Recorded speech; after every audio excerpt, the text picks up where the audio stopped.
Sur la suite de ce live pour l'ADDON, donc avec le segment Meet Our Speakers. Donc l'idée, vous le savez, puisque vous venez probablement déjà de suivre la première petite interview, c'est de discuter avec les intervenants, les intervenantes, leur donner l'occasion de parler un peu de leur carrière, de leur parcours personnel, pas forcément que professionnel. Et pour ce deuxième segment, j'ai le plaisir de recevoir Alenda Chang. Elle parle anglais. A little bit of French, maybe. Oui, j'ai étudié le français pendant le lycée, l'université. Non, mais je peux le parler ici. Mais très très bien. Et donc, si vous avez des questions, moi je pourrais les lire en français, mais le maximum de la discussion, on va le faire en anglais et j'essaierai de traduire au fur et à mesure. Alors, je ne suis pas un interprète professionnel, mais on essaiera de faire au mieux. So, Alenda, a little bit about you. You're not a game developer, No.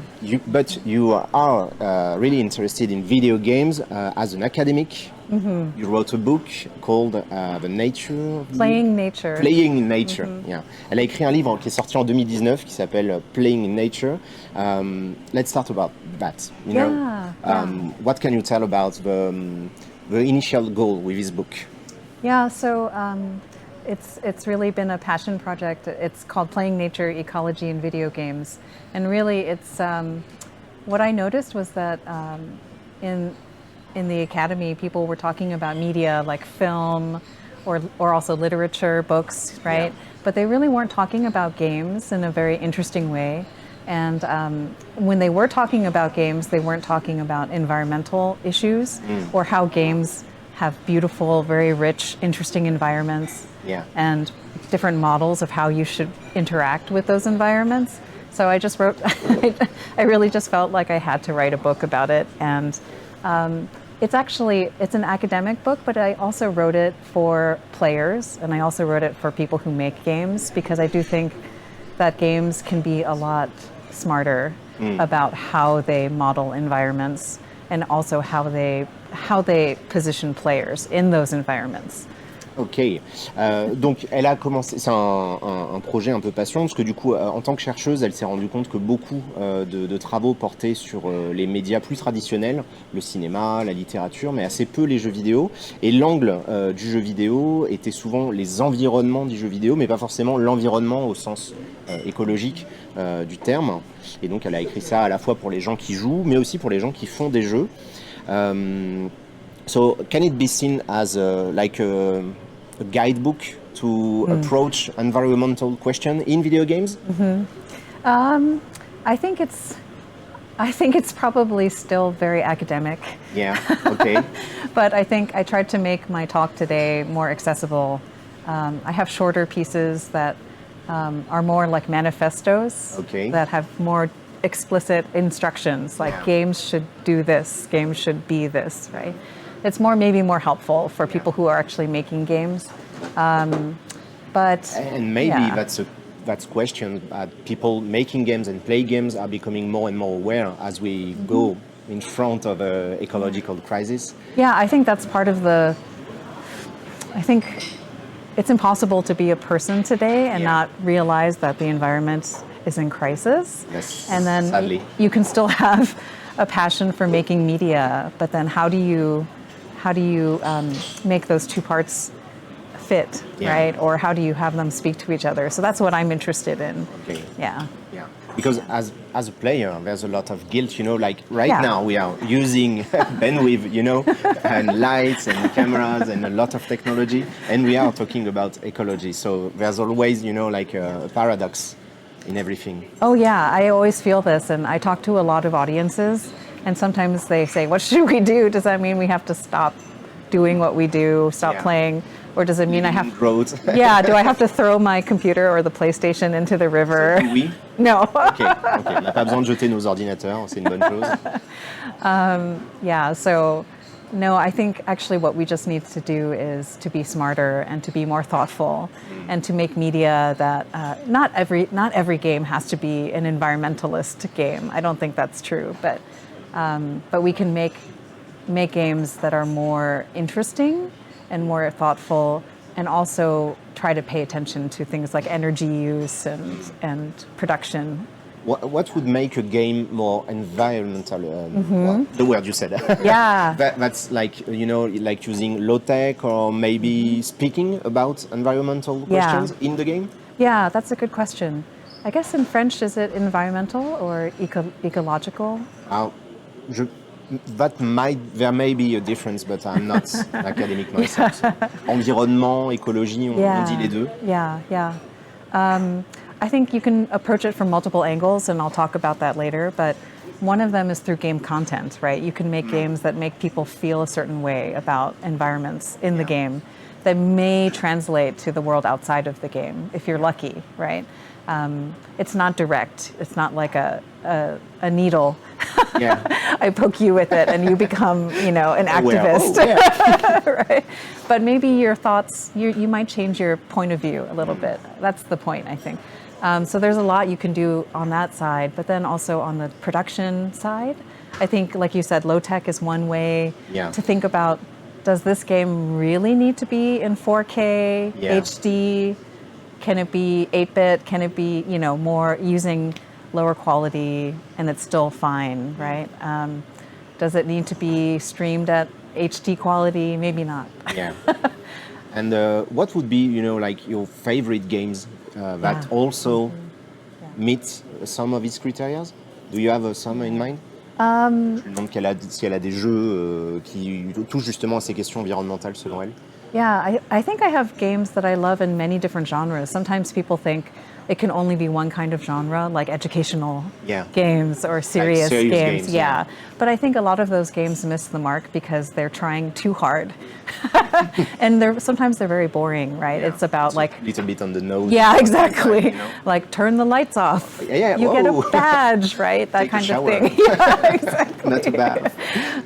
And those are very good, but in different ways. I like games that create a sense of wonder, or also that make you feel small almost in relation to the environment. So things like Breath of the Wild, or even Minecraft, or I like the games by that game company. Do you know these? Like Journey, Flower. Yeah. So I was way back. These are older now, but I was obsessed with Flower, and that was a game made in California by Californian students. And Journey, Spore, like many different kinds of games. Some of them are simulation games, some of them are open world games, some of them are action adventure games. But I think all of these different kinds of games do different things well, right? So, but those are some of my favorites. And I also should say, I play games that are not very environmental at all. Okay, let's talk about that. Okay. I mean, I'm not always, very moral and of perfect. Of course, because it's impossible. There's this thing called, like being a white knight and shining armor and being the most activist possible, but you can't. Yeah. You simply can't. It's exhausting. Yeah, in this world, you have to use technology. Yeah. So I also just play. I used to play a lot of MMOs, like World of Warcraft. Okay. I kind of met my husband. Not through World of Warcraft, but we played a lot. We played EverQuest. Okay. These are old. I know so that. So you know how old I am now. I won't tell. World of Warcraft, and we really enjoy PvP, like competition against other players. Okay. So sometimes I play games just for fun, like Smite. I don't know. Yeah, of course. Yeah, it's still live. Yeah, so I enjoy that kind of excitement and thrill of playing against other players too. Okay. So it's not always just, beautiful environmental games. No, but it's all right because, that's a good thing to show and to tell people that you can think and get reflections about this kind of questions, but not like limit yourself to one kind of a game and feel guilt all the time. Yeah. I know I tried not to feel guilt all the time because, I publish videos and stuff like that. So it takes, we become aware of the carbon footprints we have. Yeah. But then you also have a large audience that you can motivate or influence, right? And I think because I teach in a department of film and media studies, so I think media actually have a really important role to play. Yeah. Right? And there's so many people now that don't read books or don't watch films, right? But they are playing games. And to me, that's very important. So how can we make games that make you think about these things? Yeah. And that's what you're trying to do now, because the book was published in 2019, and since then, you're an associate professor. So you said at the University of Santa Barbara. Yeah, University of California. Oh yeah, USC and in Santa Barbara. And since then, you've made a lot of talks about ecology, environmental questions. And today you will be doing one. Yeah. What will it be about? Yeah, I think it's on the idea of ecology in games or playing for the planet. So I really was trying to present my ideas for game designers and developers. So this is what you can do to think about how you're making games, what you can make games about, a little bit about the ecology of game production, but also just ways to inspire. I hope that's what I'm trying to do. Is to be a little depressing and sound a warning and say you have to think about these things, but you can also be really inspired because you have a very important, huge platform to reach people, especially young people, and to maybe to shape the way that they see the world. And it's not even just save the world, because I think most people are okay with that idea. We should do better, right? We should be nice to our planet. I hope most of the people know that. But it's also, there's a lot of anxiety produced by that feeling and feeling helpless. And I think games, are a good medium to make you feel empowered, maybe, right? To think about these things and not to feel like you are helpless. Right. Yeah, but playing games only translate in becoming aware, like you said earlier. There's not like a magic solution, like you play a game and it saves the world by planting trees or stuff like that. That's not a real thing, you know. That's a kind of greenwashing, like we say. So your idea is to help game designers maybe think or maybe add a little environment in their games, not maybe splash. Like salt, stuff like that. Do you feel like most people today are maybe more demanding about this question? Do you have more questions from game designers or even players? Well, I think that's true. Or your students. And I teach a lot of classes on games and digital media, and I really do think that it's a smart decision to make games that are more environmentally interesting and thoughtful, because the player base will demand this. If they're not doing it already, I think they will. This is a bit of pragmatic, business-oriented decision. Exactly. But I think that doesn't mean you can't make games about destruction, because I think destroying things in games, environmental destruction, is something that we do a lot. And it also teaches you something. It's a negative example in some ways.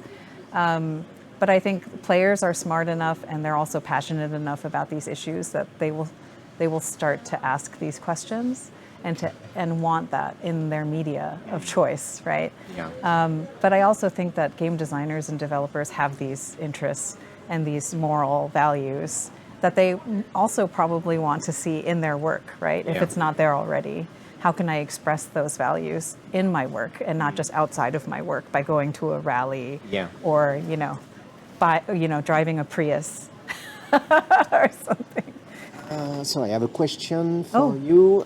What will be the evolution of nature and environmental representation in video games in the years to come? So what do you think would be one of the aspects to evolve? I think a lot of people, there are many different possibilities. A lot of people are excited about augmented reality, mixed reality applications, right? Because in theory, you can take those games outside, right, and wander around, like Pikmin Bloom or Pokemon Go. Pokemon Go. But of course, nobody uses the augmented reality part of those games.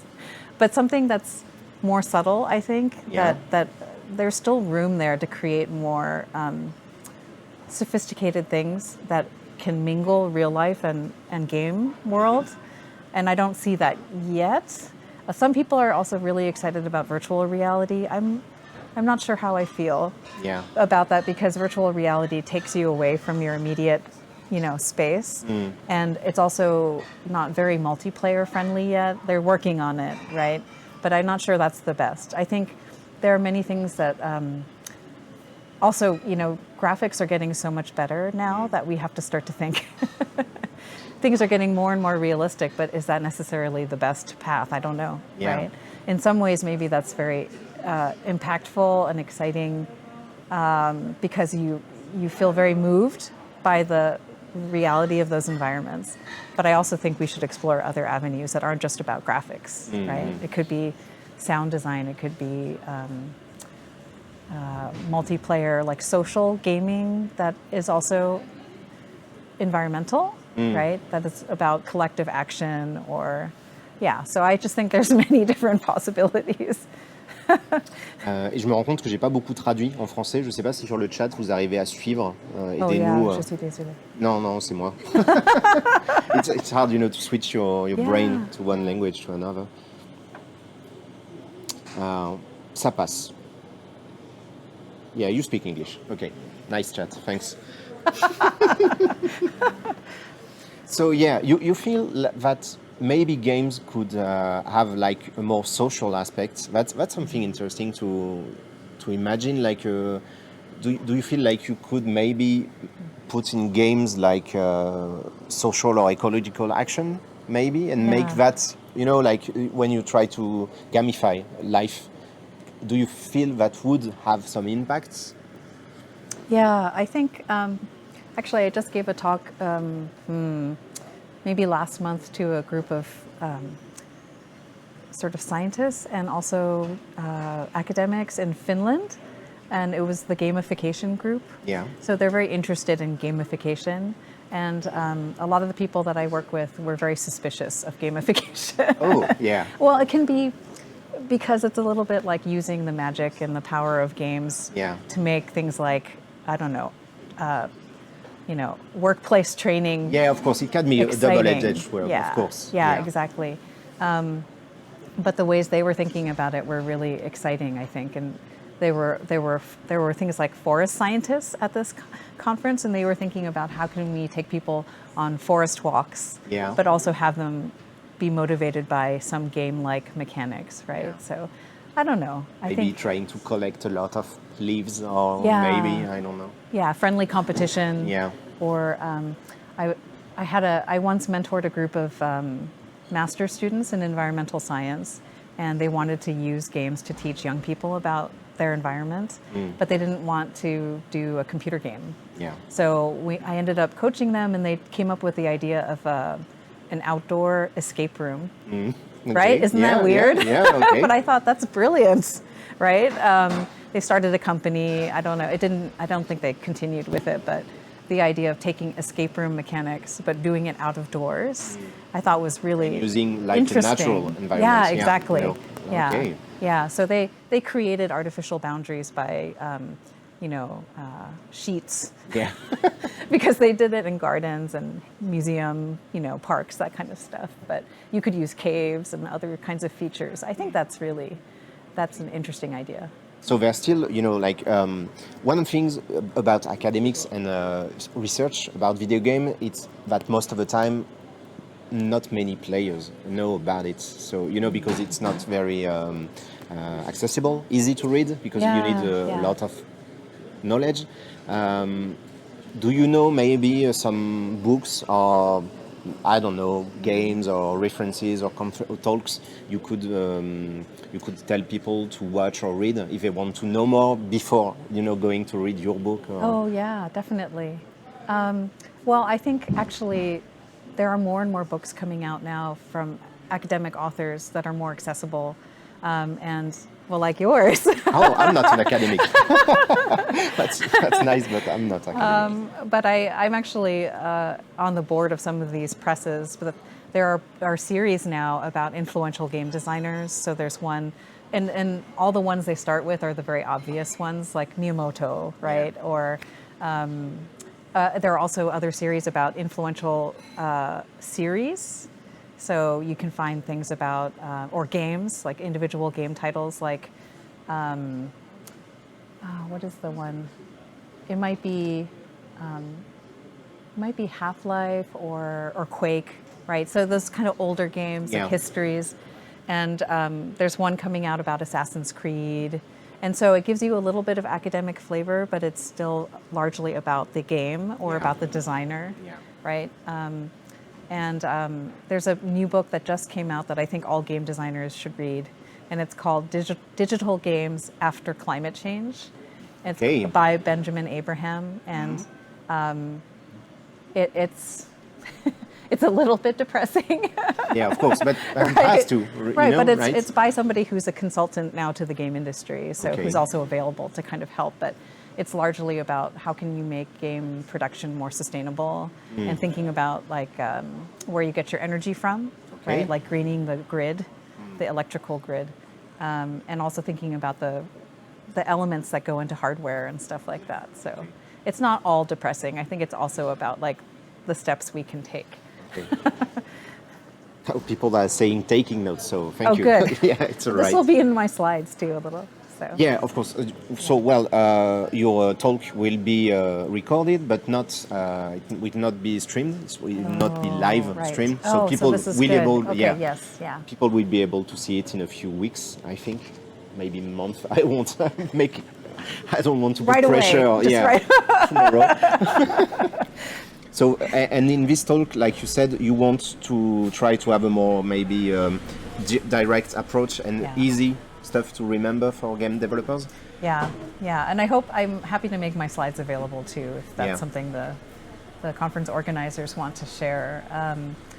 That's something to ask them. Yeah. Of course. Because it has a lot of the stuff that we write and we publish is either behind a paywall, you know, like you have to subscribe to a journal to get it. So I always try to make sure it's available. I can give you a PDF, or that's nice. people can just email right. me. Yeah, that's fine. You don't have to pay for it. Ok. Là, c'est bon, je croyais qu'il y avait un truc. Donc, si vous avez des questions sur le chat, hein, n'hésitez pas. Là, on a déjà abordé quelques petites choses. No, we're just working. It's all right. I was going to add too that I have some newer research that I've been doing on assets, you know, like the game assets, the things that you put in games that most people, I guess if you're fancy, you make your own, right? If you have great artists, but sometimes people just go and they buy them, you know, from the Unity asset library or from software company or something like that. So I'm interested in that. So if there are any designers out there or art designers, I've been doing more thinking about like where did those come from, right? And what kinds of species are represented in those libraries, you know, because if you go to the Unity asset library and you look, you know, obviously there are a lot of guns and machines and vehicles and buildings and that kind of stuff. But there's also nature in many different categories. But if you notice, most of them are from like the global north, like Western countries, northern countries, like they're just the plants that we're familiar with from where we grew up.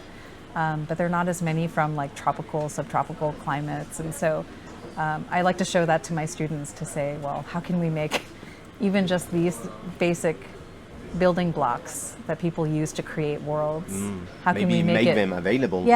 Make it more equitable. And also, how many of those are ecologically accurate species? You know, like people always laugh about how every predator bird in a game has the same sound. It's always the red-tailed hawk. Even if it's an eagle, you know, or we use, or you know, like the bear sound from World of Warcraft, like that bear sound is in every because that's a library, so and so for somebody like me, I can't imagine, it drives me crazy, but for a scientist or for somebody who studies, because you know it's not accurate. Or I know, so I think someone was telling me that their friend studied crickets, and so they get really annoyed when they hear crickets in places that they wouldn't be in, right, normally. So I actually kind of want players and designers to be smart like that, right? To think about. Maybe this is too small, but start small. That's baby steps, maybe. Someone is asking, is there a low-tech way of game development nowadays?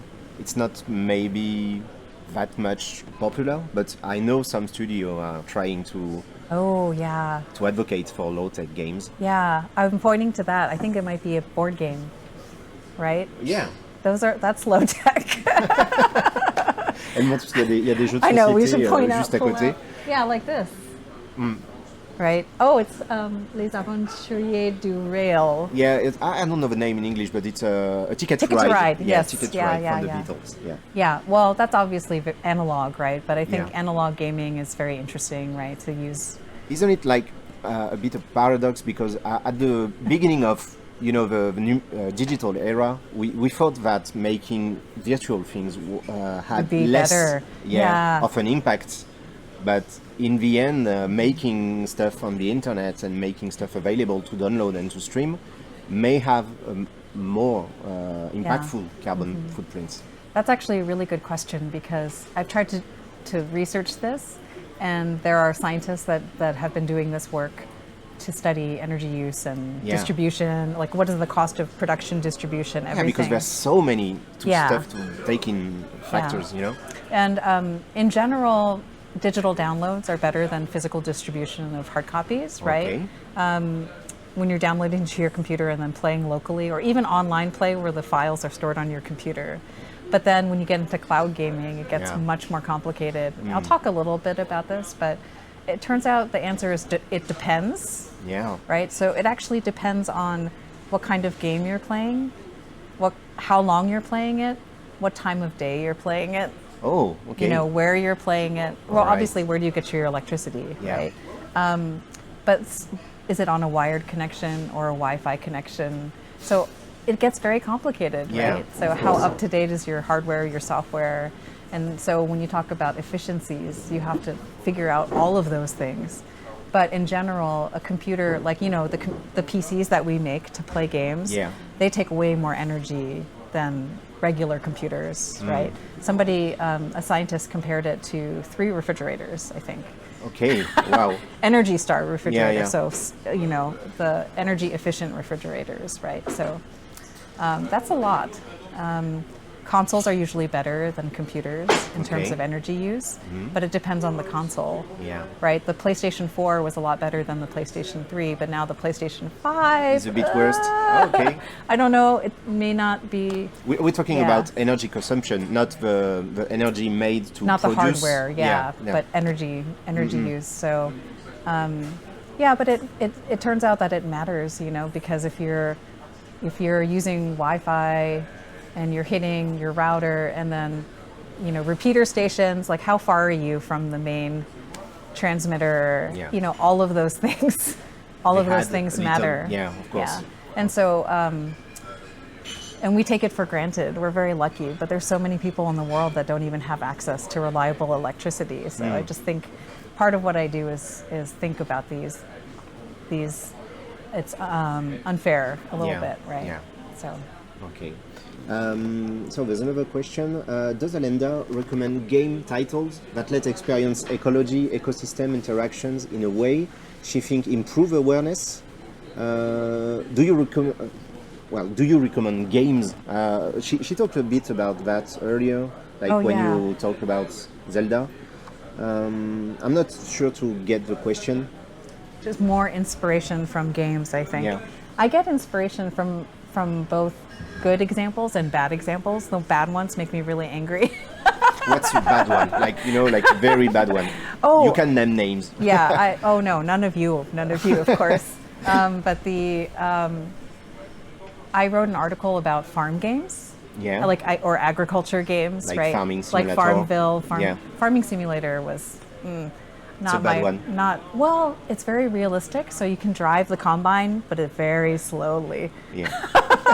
So it's not very fun. I got really bored. I tried to run people well, over, it's a simulation, like Grand Theft Combine, but Yeah. it didn't work.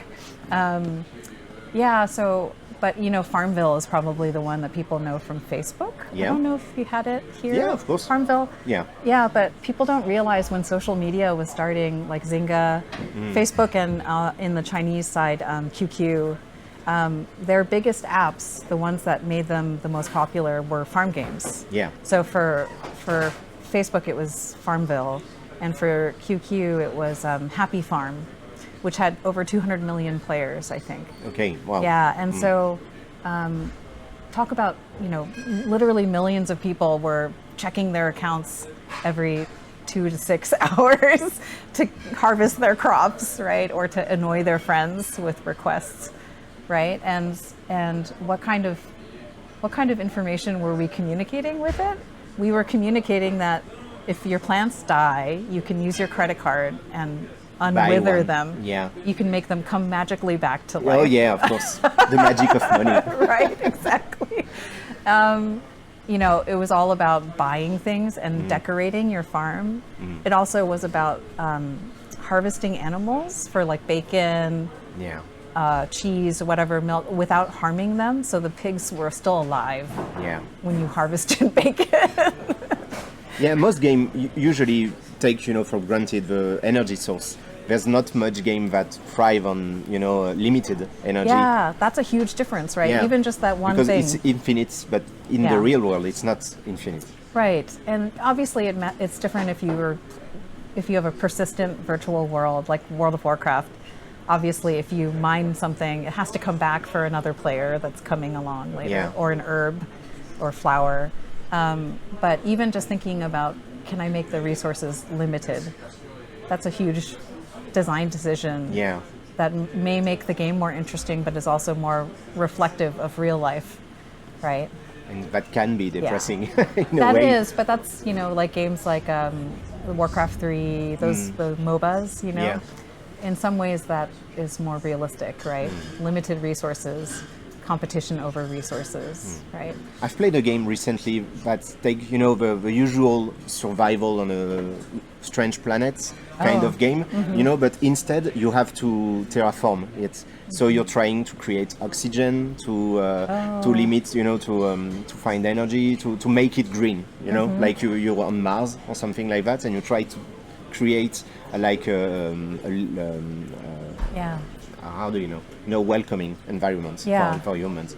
So that's, this kind of game, I think, today try to add a little environmental questions in them. Yeah. By using this idea Foreign as planets. a Terraforming Mars or something like that. I think there's that aspect of it that would be useful, but also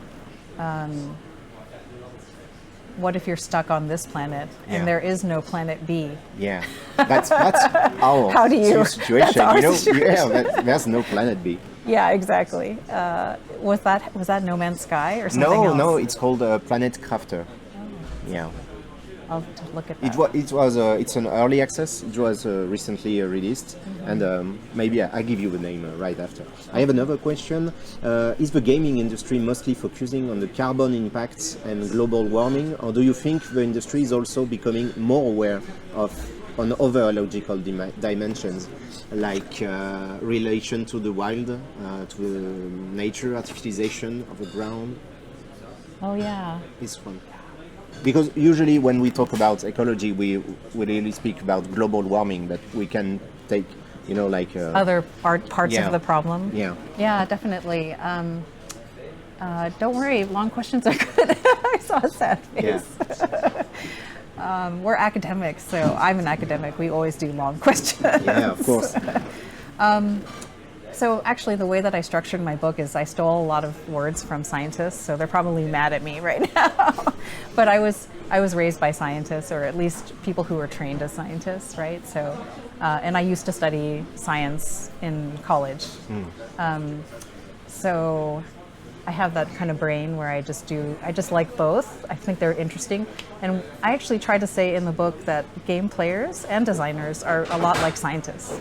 They are very similar because when you're playing a game, you're trying to figure out what is the system, right? How does it work? Yeah. Right? And that's what scientists essentially are doing. Of course, there are things that we can do in games that you can't do in real life as a scientist. Like scientists would probably like to burn down a forest to see what the effect is, right? Or they would like to, but they have to just wait for a fire to happen, right? Yeah. They have to be opportunistic. So I do think, try to answer the question. I think it's not just climate change, but it's also species loss, right? Or biodiversity problems, or there are so many components of Yeah. the problem. One of the things that I say in an article is just that games should also help us mourn. I don't know, how do you say that in French? To mourn something that's dead or past. Comment on traduit Grieve. ça en français? Yeah. Grieving. C'est le deuil, hein, mais on n'a pas forcément un... We don't have a verb, I think. Oh. Yeah. On est en deuil. Yeah. Faire le deuil, oui, c'est ça, c'est une expression plutôt. Yeah, so think about that. Like, how could a game help us to mourn something that is lost? Yeah. Like a species that will never return, right? Or a place that was important to us as a child that was later turned into a parking lot, Yeah. right? So those kinds of things, I think, are part of environmental emotions that we have Yeah. and that games can capture, but don't necessarily do right now because game environments are not designed to be revisited over time and they don't usually change over time, right? Well, I think there's some games that work on loss. Yeah. Loss of a person most of the time, Yeah. of course. Yeah. But yeah, that's But what that's about, another like, aspect, you know, yeah. I have this favorite tree in this game, Yeah. and I'm going to come back in a year and it'll be gone, I see. right? Or somebody chopped it down. What happened? There's not to many it? games that makes, you know, like a specific tree that's important. Yeah. Oh, they're never important. Yeah, That's because what they're just a tree, you know, like Yeah. Maybe you can chop them for logs or something, but Yeah, that's what I've been researching is speed trees and digital plants, and I want there to be a special tree. yeah, that's a good you know, like tip because that's when you're level designing, you know, Yeah. like making a place really like unique Yeah. can make people take a special connection, Yeah. emotional connection with this place. Yeah. And so maybe if you lose it, if you Yeah. from the result of your action as a player, Yes. that could be something to explore. Yeah. Yes, that's exactly right. And I actually, if people did play World of Warcraft, it's so old now, I don't know, but Yeah. there was an expansion, the third one called Cataclysm, where the whole world, original world of the game got destroyed. And so it was environmental, even though, okay, in the game it was caused by a dragon, Yeah. a dragon, but the, you know, mountaintops got chopped down, the forests burned, the sea level went up, right? Really, that's metaphor for climate change, Yeah. right? And a lot of people left the game after that. Oh. And I think in part because they missed the old landscapes that they were used to. Yeah. And then later they relaunched Vanilla WoW, Yeah. right? So Yeah. that you could go back, have nostalgia for the old Yeah, but landscape. that's impossible in real life. You know, like Right. once something is lost, it's We lost. can't have Vanilla Earth. Yeah. That would be great.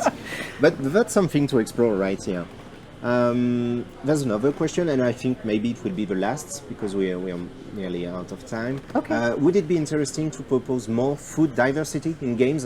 You know, like to allow for alimentary, like you know, for veganism or vegetarianism or stuff like Yeah. that.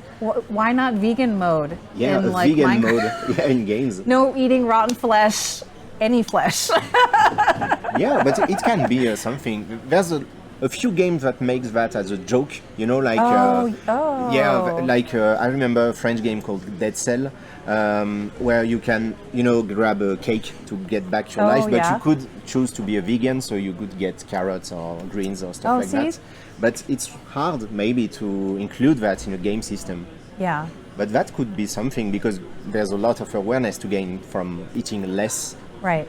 meat Right. or even stopping. I actually just read a book called Game that is about animals and games. Oh yeah, okay. And it's playing because the word game refers to animals too, Yeah, like in hunting English, yeah, game. Yeah. en anglais, game c'est les mince, comment ça s'appelle? I have a hard time. Le gibier, voilà. The book is called Game. Ouais. By Tom Tyler, I think. I hope I got that right. And so they were talking about the two Yeah, about senses of a game. and video game animals, how we use them.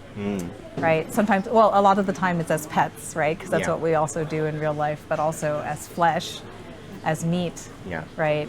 To get leather, you know, like you kill stuff and you make an armor from Yeah. it. Yes. Yeah. Exactly. Yeah, but I think, you know, there are cooking games and other things, but I love the idea of making more food diversity, right? Or even just having difficulty of access to food. Yeah. Yeah, survival games do that a lot already, Yeah, of course, right? yeah. But in the end, in these games, there's always, you know, like a peak moment where you gain autonomy, where you have almost unlimited resources, right, and you no exactly. longer have right. to. Right. Or games have where a you hard garden would be. There are games where you're gardening and tending plants. Yeah. But those are different, I think. I'll show one called Walden, where you grow beans. But that's it. Yeah. But most games don't ask you to know how the different species relate. They're just like blocks. You know, Yeah. they don't really have Yeah, any. you put water and Yeah, sun. like That's it doesn't matter if I put my beans next to my squash, which is better in real life, Okay. but doesn't matter. In games now. Yeah. Okay. Yeah. All right. If people have questions, I'm around all day today, but not tomorrow. I have to Yeah, go home. people on the chat are not here, I believe, but you will be able to Yeah. to watch your talk in a few weeks time. So thank you again for. Thank for, you. No, it's all right. It was wonderful. Thank you for speaking English for me. Oh, it's all right. We have to. Et merci beaucoup le chat. On se retrouve à 14h si je dis pas de bêtises. Je vérifie mon planning. C'est à 14h. Ça sera Fanny de nouveau qui sera là. Et du coup, restez avec nous. Là, on va juste partir en pause le temps de manger un petit morceau. On se retrouve tout à l'heure. Merci beaucoup. Thanks. Merci. Thank you. Au revoir. C'est par là.